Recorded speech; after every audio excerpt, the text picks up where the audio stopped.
Serbia. Serbians are participating in snap elections, anticipated to maintain President Aleksandar Vucic's party, the Serbian Progressive Party, SNS, in power. The SNS-led coalition is projected to secure a majority in parliament, while facing challenges in local elections against the Serbia Against Violence coalition, formed by opposition parties in response to mass shootings in May that led to significant protests, resulting in 19 fatalities, including 10 at a school in Belgrade.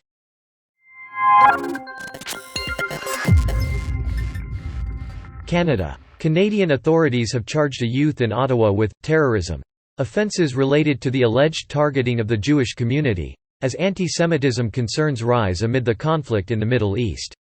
The suspect faces charges of facilitation of a terrorist activity and knowingly instructing a person to carry out a terrorist activity against Jewish persons. The arrest, which occurred on Friday, involved collaboration from various Canadian security agencies, with details about the suspect and the plot restricted due to the individual's age. Arkansas. Following a high school graduation ceremony in Arkansas, a jury has convicted Charles Johnson, Jr., 26, of first-degree murder for firing a gun into a crowd, resulting in the death of Michael Jordan, 39, and injuring 4 others. The jury recommended a sentence of 40 years in prison with additional enhancements for firearm use, resulting in a total of 105 years for multiple convictions related to the incident. Denver. Firefighters in the Denver metro area faced the second major fire at an Aurora construction site within 3 days. The 5-alarm fire occurred at a large apartment building under construction, forcing crews to battle the blaze from outside due to dangerous conditions. While one firefighter sustained minor injuries, no other buildings were damaged, and investigations are ongoing for both incidents. Oregon. A small plane crashed into power lines in Independence, Oregon, on Saturday, claiming the lives of all 3 individuals on board. The collision caused a small brush fire and a power outage in the area, affecting around 375 customers, according to Pacific Power.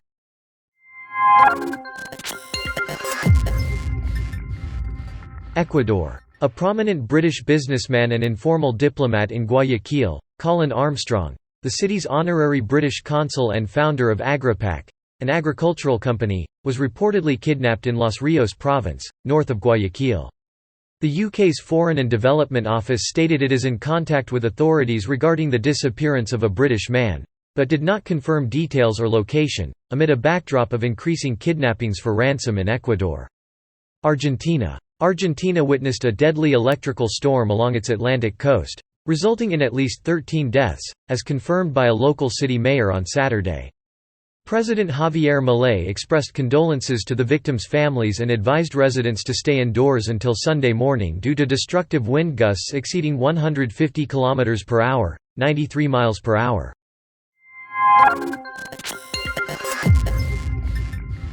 Libya. Tragedy struck as 61 migrants, including women and children, lost their lives in a shipwreck off Libya, according to the International Organization for Migration, IOM, in Libya.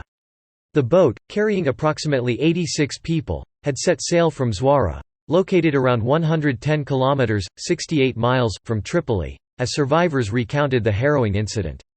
IOM emphasized the ongoing perilous nature of the central Mediterranean route, highlighting its status as one of the world's most dangerous migration pathways.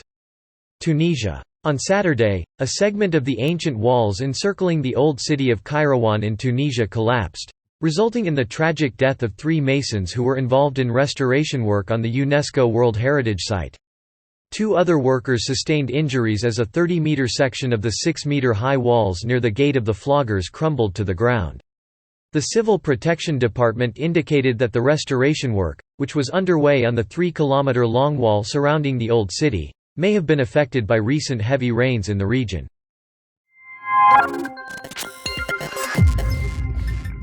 South Korea. The Seoul metropolitan government has extended the cold wave warning as temperatures plummeted to as low as -12 degrees Celsius.